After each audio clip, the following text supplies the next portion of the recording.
Magandang araw! Ako si Ginoong Mark. Narito ako para gabayan ka sa ating aralin. Naranasan mo na bang sumakay sa isang barko? Ano ang pakiramdam mo habang nakasakay dito? Nakakahilo, di ba? Sumasabay ang iyong pakiramdam sa alon. Kung minsan pa ay pwede kang masuka, lalo na kung hindi ka sanay sa ganong klase ng biyahe. Taas-baba ang iyong nararamdaman na para kang dinuduyan.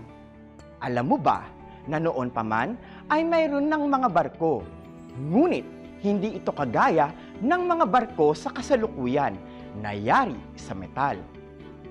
Ito ang nagsisilbing transportasyon ng mga tao sa mundo at nagdadala ito ng iba't ibang produkto. Tinatawag itong galyon. Isa itong malaking barko na naglalayag, dala-dala ang napakaraming produkto, pangarap at pag-asa ng mga taong sumasakay dito. Sa ating aralin, malalaman mo ang kahalagahan ng galyon na nagbibigay daan para sa pagkamulat ng damdaming makabayan ng mga Pilipino. Ano pa ang hinihintay nyo? Kunin mo na ang iyong lapis, papel, at self-learning module. Tara na! Ating pasukin ang maaksyong mundo ng araling panlipunan.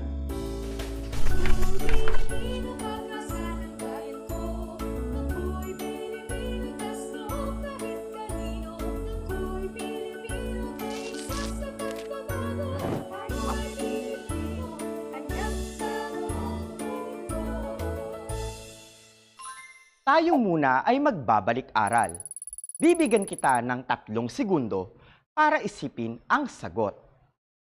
Unang bilang, alin sa sumusunod ang unang bansang sumakop sa Pilipinas? Ito ba ay Espanya o Portugal? Kung ang sagot mo ay Espanya, tama ka. Alam mo bang sinakop tayo ng Espanya sa loob ng 333 taon? Ikalawang bilang, ano ang tawag natin sa pinakamataas na pinuno sa Pilipinas noong panahon ng mga Espanyol? Siya ba ay isang pangulo o gobernador general? Kung ang napili mo ay gobernador general, tumpak ang iyong kasagutan. Sila ang namuno sa ating bansa noong panahon ng mga Espanyol. Alam mo bang may mga mabubuti at masasamang gobernador general? Malalaman mo yan mamaya sa ating aralin. Ikatlong bilang, ano ang tawag natin sa damdaming may labis-labis na pagmamahal para sa bansa o inang bayan? Ito ba ay nasyonalismo o liberalismo?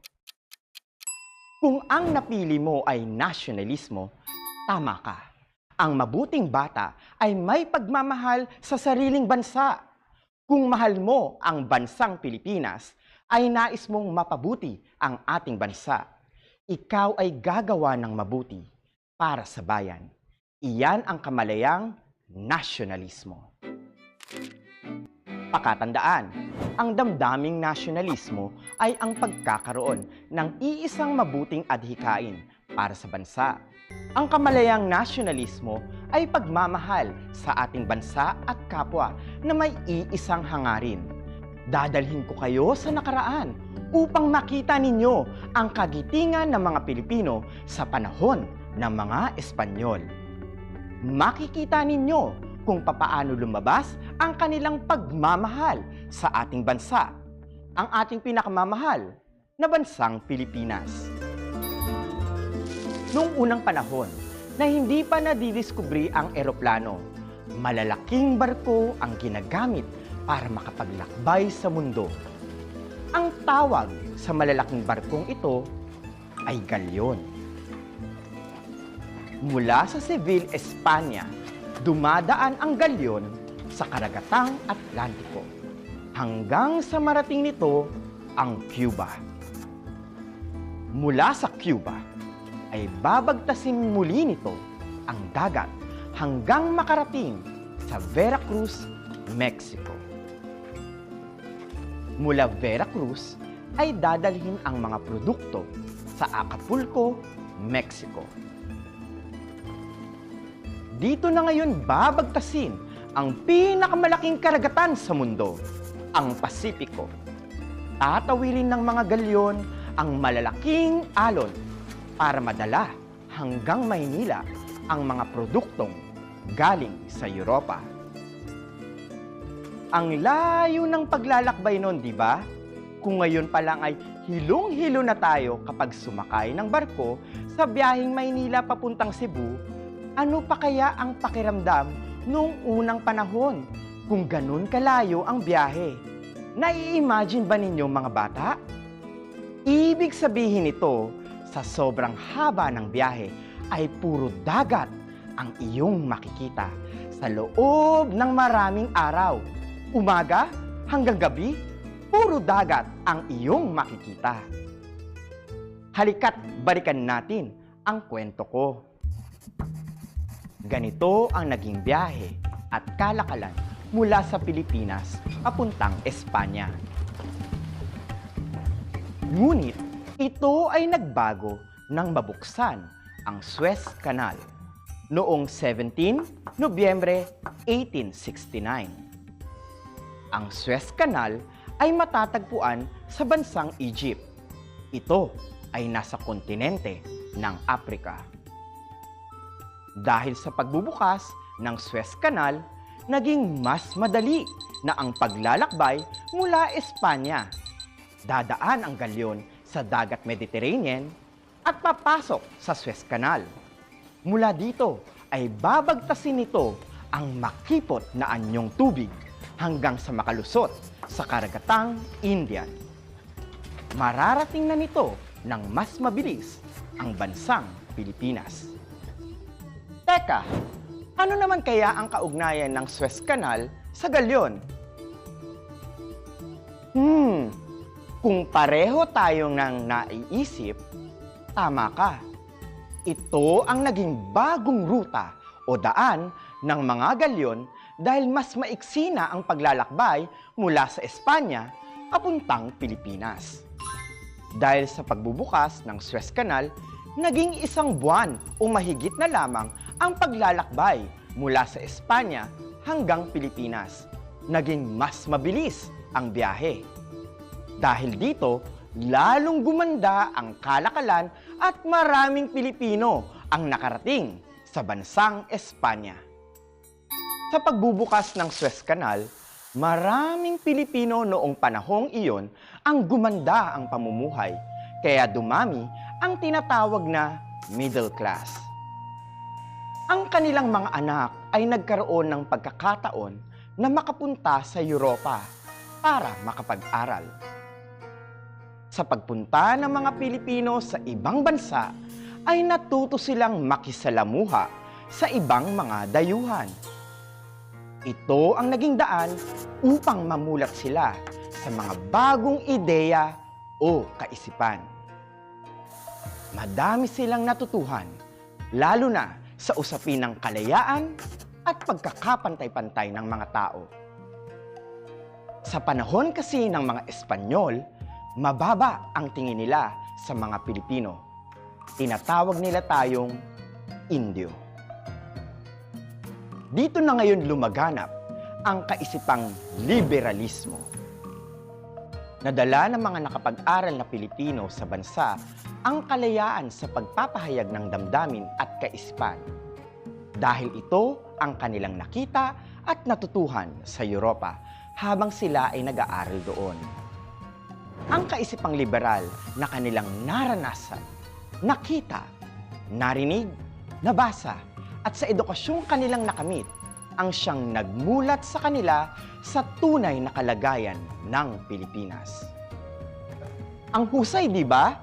Dahil napabilis ang ruta mula Maynila patungong Espanya, kasunod nito ang pag-unlad ng pamumuhay ng ilang magsasaka at mangangalakal sa Pilipinas. Sa mga nakita ninyong larawan kanina, nakita mo ba ang ating pambansang bayani? Tama, Siya si Dr. Jose P. Rizal. Siya ay nakapag-aral sa Espanya dahil ang kanyang pamilya ay may maayos na katayuan sa buhay. Isa siya sa nagsimulang magbukas ng isip at damdamin ng mga Pilipino sa totoong kalagayan ng Pilipinas sa panahong kolonyal ng Espanya.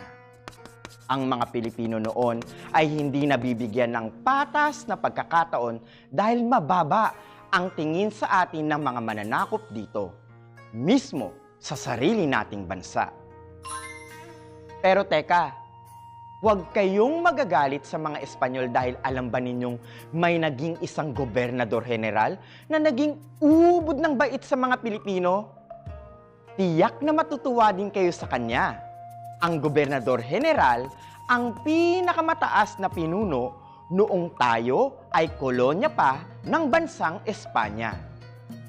Siya ay binigyan ng kapangyarihan ng hari ng Espanya para pamunuan ang isang kolonya gaya ng Pilipinas. Si Gobernador General Carlos Maria de la Torre ay naniniwala sa liberalismong kaisipan at ipinamalas niya ito sa pamamagitan ng mga makataong patakaran at napakahusay na pakikitungo sa mga tao. Pantay-pantay ang pagtingin niya sa mga Espanyol at Pilipino. Hinikayat niya ang malayang pamamahayag at ipinagbawal niya ang mga parusa gaya ng paghahagupit. Tunay ngang makatao at napakabuti ni Gobernador General Carlos Maria de la Torre. Ngunit, maiksi lamang ang panahon kung saan siya ay namuno sa Pilipinas. Pero, naramdaman naman ng mga Pilipino ang kalayaan at siya ay talagang nirespeto at minahal. Kung tayo ay magtatanim ng kabutihan sa ating kapwa, kahit sa maiksing panahon, habang buhay naman nila tayong maaalala. Kaya't gawin mo din sa iyong kapwa ang pagtulong gaya ng ginawa ni Gobernador General Carlos Maria de la Torre. Naway naibigan mo ang ating aralin. Ngayon ay dumako tayo sa isang pagsasanay upang alamin kung ano ang iyong natutuhan. Kumuha ka ng lapis at papel.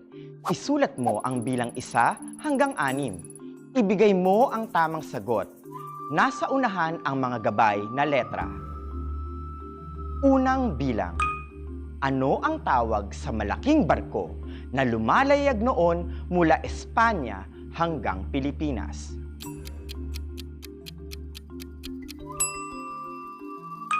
Pangalawang bilang.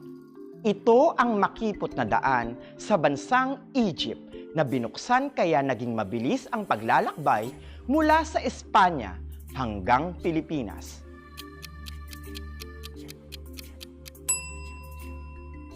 Pangatlong bilang. Ilang buwan na lamang ang paglalakbay mula Maynila patungong Espanya gamit ang daang Suez Canal.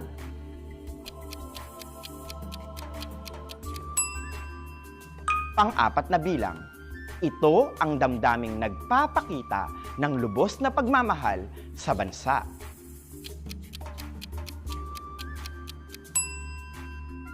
Pang-5 bilang. Anong kaisipan ang lumaganap sa bansa dahil sa mga natutuhan ng mga nakapag-aral na Pilipino sa Europa?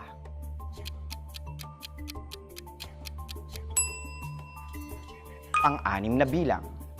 Sino ang Gobernador General na nagpairal ng liberal na pamumuno?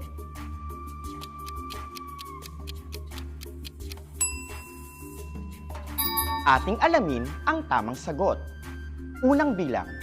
Ang tamang sagot ay galyon. Pangalawang bilang.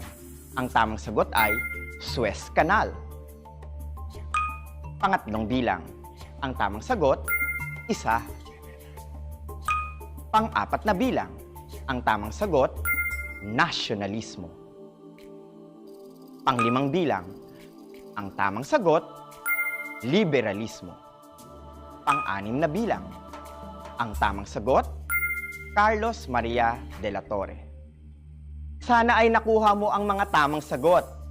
Bilang pagbubuod sa ating aralin, tandaan na ang damdaming nasyonalismo at kaisipang liberalismo ay kumalat sa ating bansa dahil sa pagnanais natin na magkaroon ng kalayaan.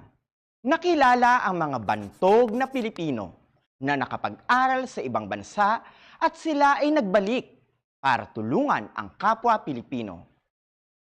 Ilan sa kanila ay sina Jose Rizal, Graciano Lopez Haina, Marcelo H. Del Pilar, Antonio Luna, at Juan Luna.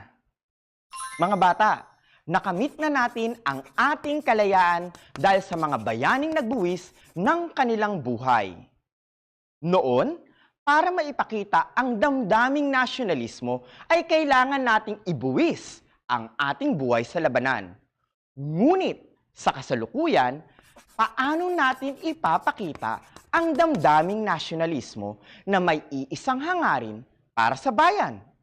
Tandaan, ang nasyonalismo ay ang damdamin at pagmamahal para sa ating bayan sa paggawa ng iisang hangarin para sa ikabubuti ng mga nakararami. Alam mo ba na ang social media site na ito? Tama ka, ito ay Facebook. Ang mga kabataan sa kasalukuyan ay malayang nakapagpapahayag ng kanilang mga saloobin at damdamin gamit ang social media. Ngunit ating tandaan, ang liberal na pag-iisip ay kailangang makatao at may pagpapahalaga sa ating kapwa. Iwasan natin ang mga pananalitang bastos at lawakan ang ating isipan sa pag-unawa sa ating kapwa. Sa pagpapalaganap ng kapayapaan, katahimikan, at kaayusan sa ating komunidad, maipapakita natin ang damdaming nasyonalismo. Iyan ang mabuting ambag natin sa ating bansa. Ang pagiging liberal ay katumbas ng kalayaan, ngunit ang bawat kalayaan ay may kaakibat na responsibilidad at pagmamahal sa bayan. Sana ay naibigan mo ang ating aralin. Tandaan na ang katalinuhan ay nilalagay sa puso o mabuting kilos o gawain. Tanggalin sa katawan ang pagmamayabang at pagmamalaki. Gaya ni Gobernador General Carlos Maria de la Torre na naging mabuti sa kanyang pamumuno kahit na siya ay isang Espanyol. Wala tayong karapatan na hamakin o kutsain ang ating kapwa. Bilang pagbubuod, tandaan ang sumusunod na talasalitaan. Galyon. Ito ay isang malaking barko na naglalayag sa mundo noon na dala-dala ang maraming produkto. Ruta. Ito ang daang binabagtas ng isang sasakyang pandagat. Liberalismo. Ito ang kalayaan sa pagpapahayag ng sariling opinyon. Nasyonalismo. Ito ang kamalayan at damdamin na may iisang hangarin para sa ikabubuti ng bansa. Indio. Ang tawag sa mga Pilipino noong panahon ng Espanyol. Bilang takda, nais kong basahin ninyo ang pahina 9 hanggang 10 ng inyong self-learning module. Bukas ay makikilala natin ang kabayanihan ng 3 pari. Tama ka ng iyong narinig, mayroon tayong mga bayaning pari sa ating kasaysayan. Malalaman ninyo bukas kung papaano nila ipinakita ang damdaming nasyonalismo na may pananampalataya at pananalig sa Diyos. Kaya naman, tandaan, sa Araling Panlipunan, bida ang kabataan dahil kayo ang pag-asa ng bayan.